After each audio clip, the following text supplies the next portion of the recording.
There are speculations that there may be a shift in America's foreign policy and trade relations, especially regarding crude oil, and will in turn necessitate diversification of the economies of the countries that largely depend on crude oil revenue. And that really couldn't be farther from the truth. In actual fact, we have a very wide and very robust bilateral relationship with Nigeria. Oil is part of it, but ultimately the U.S.-Nigeria relationship is much wider and much deeper than just about oil. American investment still continues to be extremely important in Nigeria, about $5 billion a year. But particularly investment, U.S. investment in the Nigerian oil sector as much as imports from Nigeria, that's not going to change.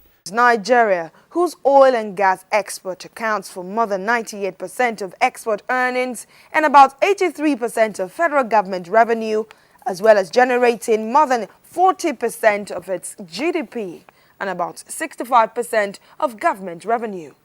Nigeria will indeed need to diversify its economy. The reality is that once you alter the production function in this industry structure, you could see a threat of lower oil prices down in the future. If that was to happen, your export revenues will drop by half, while your needs and your requirements have actually doubled. Now, it means there will be a need for adjustment.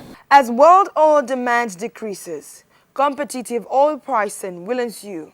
A major reason, among others, for the finance minister's argument, Dr. Ngozi Okonjo-Iweala, to keep oil benchmark at $75 per barrel in the 2013 budget. Even the Organization of Petroleum Exporting Countries, OPEC, forecast a decline in world oil demand and has suggested moderate oil pricing to its member countries. The member countries would, if necessary, take steps to ensure market balance and reasonable price levels for producers and consumers.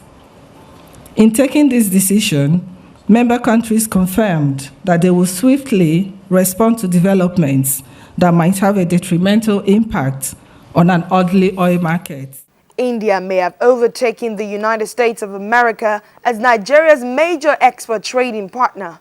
However, the real worry is that the U.S., which used to account for 40% of the country's total oil export, may soon be delisted from the list of Nigeria's oil import countries. No, that's not possible.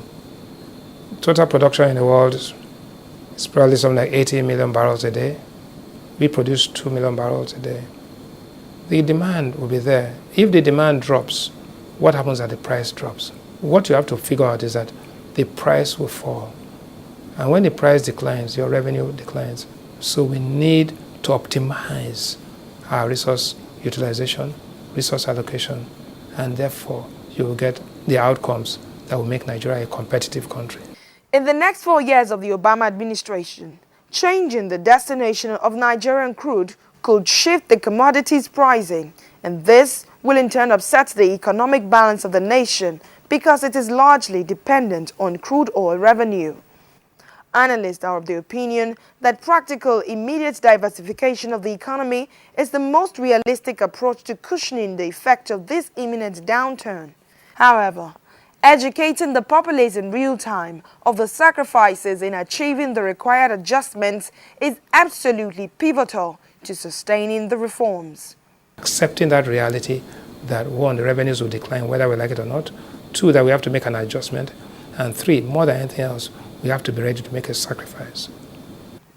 For the big story, Adesewa Josh, Channels Television News. Indomie instant noodles, tasty nutrition, good for you.